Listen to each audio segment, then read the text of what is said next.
Hello everybody, Dr. Jonathan Lee here, author of The Essential Guide to Sports Nutrition and Lean Gains, bringing you another Lean Gains video. Now today's video is all about motivation, and more specifically the top 10 tips to keep you motivated both inside and outside the gym. Now before I get started, I'm going to ask you a few questions. Firstly, do you go to the gym? If so, how long have you been going to the gym and how often? When are the busiest times of the year to go to the gym?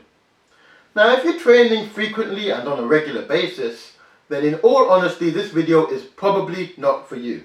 So feel free to go to the gym right now.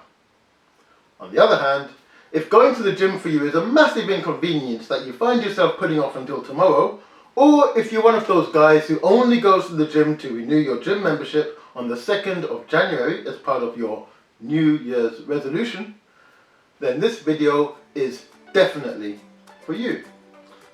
So I'm going to tell you a little bit about myself before I get started. For the longest time, going to the gym for me was something I did on a very infrequent basis, whenever I felt like it, basically. And as a result, there was no continuity to my workouts. It actually started to become a bit of a drag, and I'd even go up to 1 month, yes, 1 month without training. I was starting to feel real tired, I was starting to feel really lazy, and I kept procrastinating my workouts until the following week. But since the moment I started to apply these 10 steps that I'm going to be sharing with you today, my life started to change right away. And when I say right away, I mean right away. I actually started to become more energetic, I became stronger, I became more motivated. And most of all, I started to apply some kind of consistency to my gym workouts. And you know what? I've never looked back since. So, let's get started. Tip number 1, goal setting. Yes, goal setting.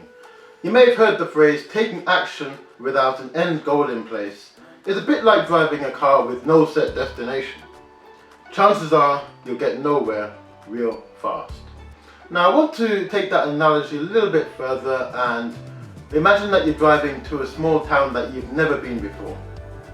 It's miles away, all you know is that it's, let's say, 50 miles away, okay? You're driving towards this destination that you've never been before, and you don't have a map and you don't have a satellite navigation system. The chances are you're going to get lost, you're going to feel frustrated, and you probably even give up after a while and go back home. But imagine the same scenario. Okay, you're driving to this place you've never been before, but you do have a map, and you do have a satellite navigation system. Chances are you won't give up on your journey. The chances are that you'll actually get to your destination much quicker. Well, guess what guys, going to the gym is no different. In fact, most people who go to the gym are really looking to either lose a bit of fat or gain a bit of muscle, ideally both.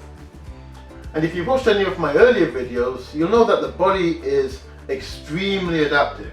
Okay, it's very adaptive, and therefore you have to have some kind of plan in place to avoid hitting any weight loss / adverse weight gain plateaus. So the best way of planning your goals is by having one big massive end goal and having a series of small little baby goals leading up to this one big end goal.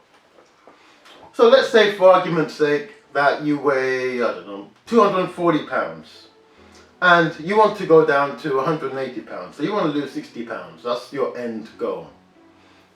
Now let me ask you, is it actually better to just go to the gym and train blindly in the gym until you burn out and live off nothing but salad until it makes you sick and you revert back to your previous way of eating? Is that better than the other option of actually formulating some kind of plan which allows you to safely and, more importantly, predictably lose 2 pounds a week? The latter, am I right? It's better to have some kind of plan that allows for some kind of consistency to your workout with predictable results. And more importantly, which of these two methods will actually bring about long-term compliance? The second one, right? So the point I'm really trying to make here is that it's the smaller goals which are easier to focus on. The smaller goals are easier to track, and the smaller goals are easier to manage. And if you focus on these small goals, you will inevitably in time fulfill your big end goal by consistently focusing on these smaller goals. So the big end goal in this case is to lose 60 pounds. And that brings me onto an amazing book by a guy called Darren Hardy called The Compound Effect.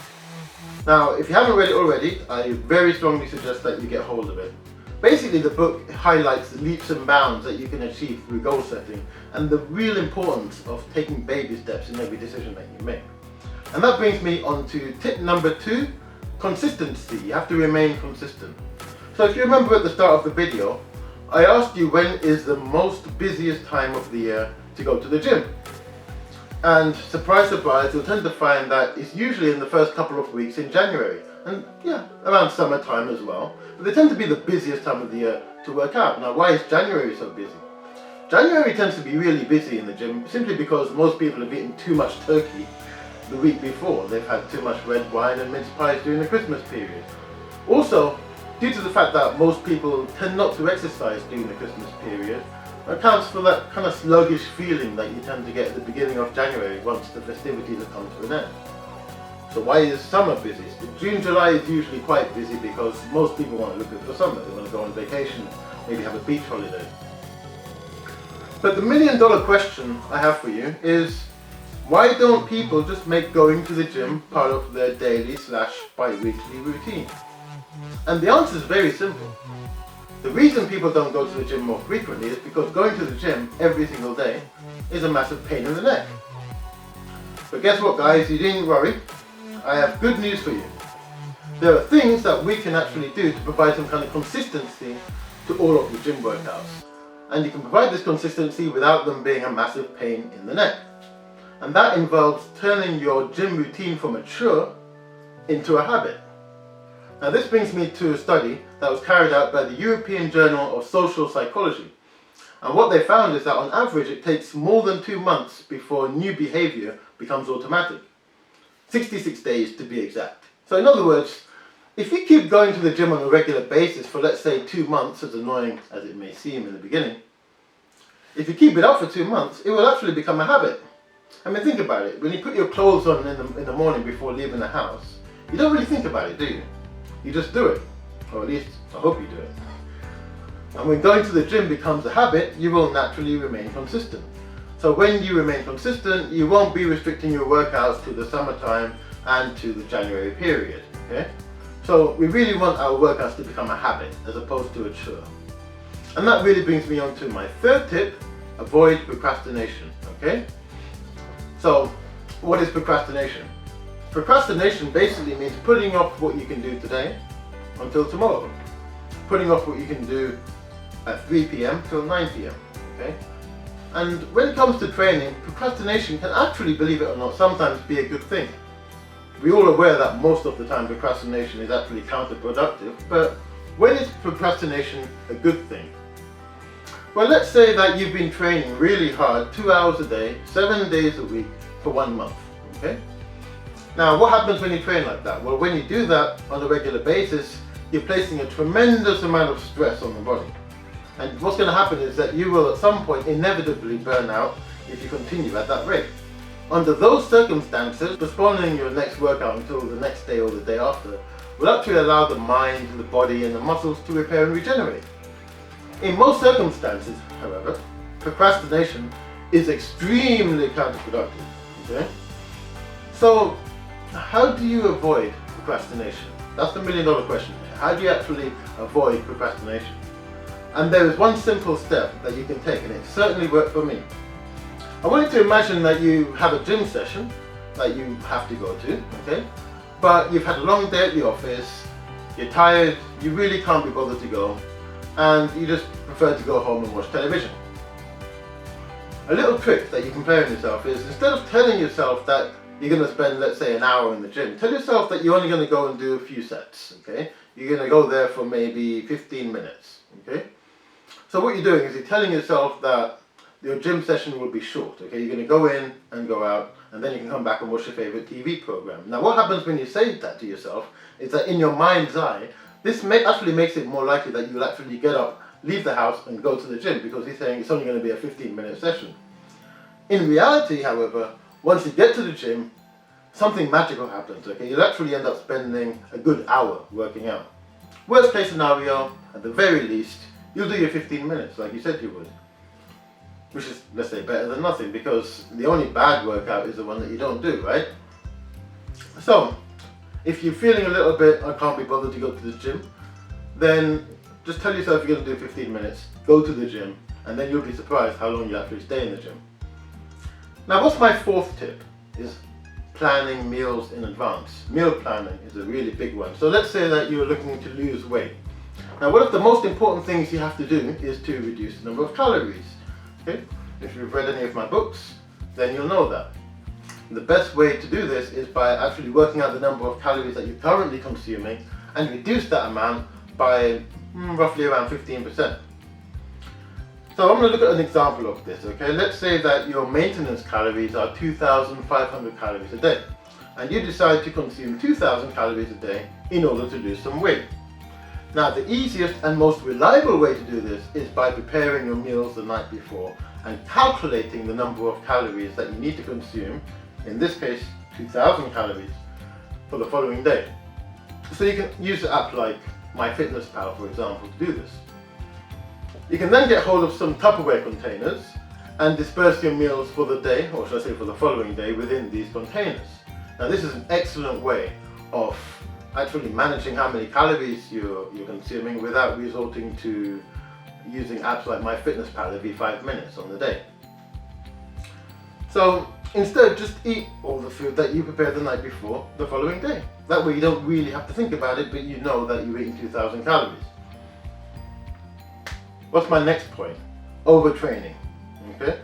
I've mentioned before the importance of remaining consistent and training on a regular basis in order to not only achieve your goals, but also to turn that new behavior that I was talking about in the European study, you're turning that new behavior into a habit. Okay? You want to turn the new behavior into a habit. Anything that's new, you have to remain focused on, and eventually it will become a habit. There is a slight problem with this, however. If you take this too far, you run the risk of overtraining. Now, overtraining is often counterproductive when it comes to actually growing muscle and burning fat. So my tip here is to try not to overdo it, okay? Try to limit your workouts to an hour and take at least a couple of days off a week, okay? Remember that your muscles only grow when you're sleeping, not when you're training. Training provides the stimulus for growth, but they actually grow when you're sleeping.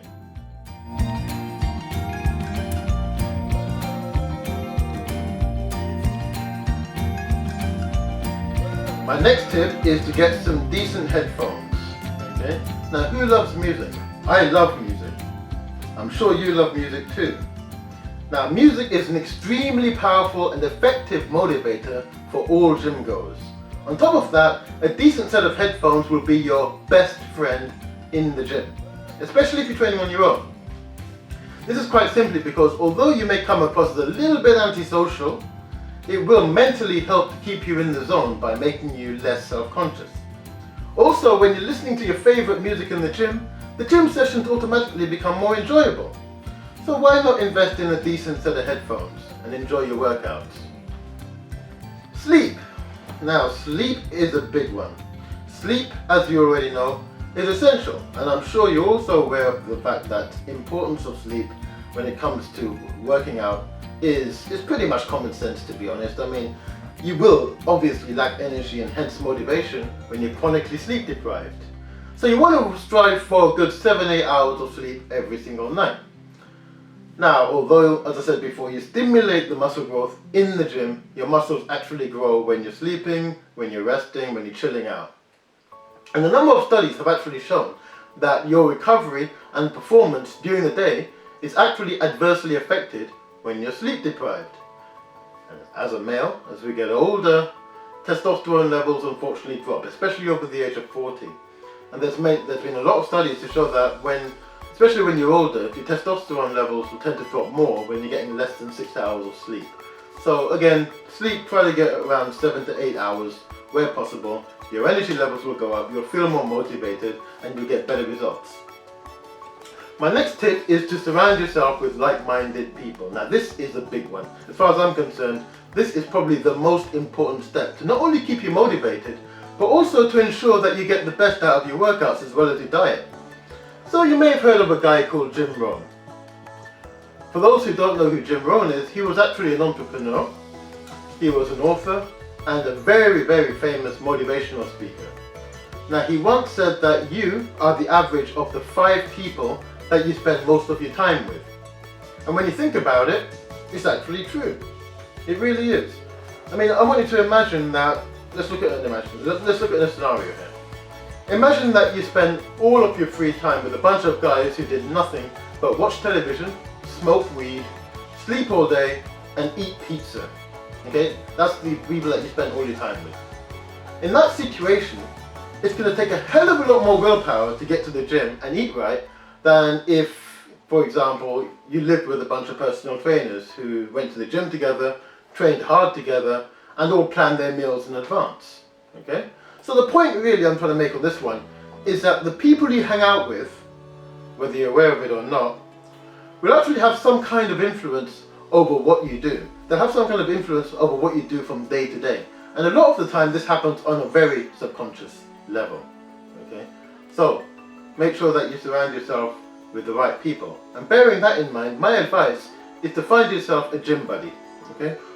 Or find yourself a coach if you don't have a gym buddy, or at the very least an accountability partner. You know, someone who can keep a close eye on your progress. I really cannot stress this enough. Okay, this is such a massive motivational tip. Okay, because I, for me personally, when I found a gym buddy, okay, I was just, the workouts were so much more enjoyable. Now my 9th tip is to track your progress. Now I often come across dieters and trainees who really don't believe they can get the results that they've always wanted. I don't know where this belief came from, but they genuinely believe that. But I believe that part of the reason why so many people give up, as far as I'm concerned, is because they often hit plateaus. And as a result, when they do hit the plateau, they feel like what they're doing isn't working anymore. But that's not necessarily the case.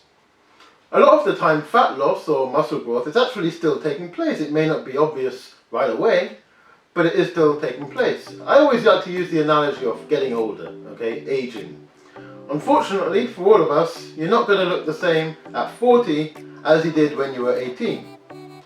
But you don't necessarily notice these changes as you get older, okay? It's something that you tend to notice more when you look back on videos and pictures of yourself. You don't notice on a day-to-day basis that you're getting older, okay? And the same is true with diet and exercise, okay? After a gym session, especially after a gym session, you've been weight training, you've got a lot of blood pumping around the body. Your muscles are probably looking bigger and you're looking all pumped up. In fact, they call that the pump. Now, this is all fine and dandy. It gives off the illusion that your muscles are becoming bigger. But what's really happening, okay? Unfortunately, muscle growth doesn't take place that quickly. In fact, according to a very well-respected sports nutritionist and author called Lyle McDonald, muscle growth can range from as little as 1/4 pound to 2 pounds each month. Likewise, fat loss is often confused with water loss. So in our muscles, we have something called glycogen. Now, glycogen is brilliant because it provides muscles with energy. When we start to lose weight, we lose some of this glycogen. Now, think of glycogen like a bucket that carries water, okay? The glycogen carries a load of water with it. So when you lose a little bit of glycogen, you end up losing loads of water. Now, in the early phases of a diet, especially in the first week or two, this water loss might actually come across as genuine fat loss. And you're going to feel good about yourself because you've lost so much of this quote-unquote fat. Until one day you actually wake up and notice that all the weight's come back on, but that's another video. So I won't get into that right now. Feel free to check out my books. I talk about that in great detail. But the point I'm trying to make is that actual fat loss should range between 1 to 2 pounds a week, which is obviously less noticeable than water loss, which could be as high as 12 pounds in 1 week, and that's crazy. So just bear that in mind. I want you also to understand that when you do bear that in mind, the only way we can actually truly determine whether or not we're making progress is if we make a note of what we're doing. Okay? I can't stress this enough. I want you to make a note of what you're doing. I want you to track your progress. Now you might be wondering how you track your progress. Well, this can include things like taking a selfie picture every week, weighing yourself every day, take an average weight at the end of the week, and then monitor the changes. You can measure your body fat percentages on a monthly/weekly basis. Okay, just make a note of everything, make a note of how you're doing, okay? And then there's tracking your progress in the actual gym, okay? So this is equally important. So for example, you want to be getting fitter, you want to be getting stronger. So let's say that is January and you can only bench press 80 kilograms. Then your focus really should be to bench press 83, 85 kilograms in February. That's a progressive overload principle. So by making note of all these changes, you'll become more aware of your progress. And when it comes to diet and exercise, you'll start to see these changes, okay? So it's really important to track your progress, look back, and you'll think, wow, I'm getting stronger. Wow, my body fat percentage is getting lower. Wow, I'm looking better than I did 5 months ago because of the selfie pictures I've been looking at.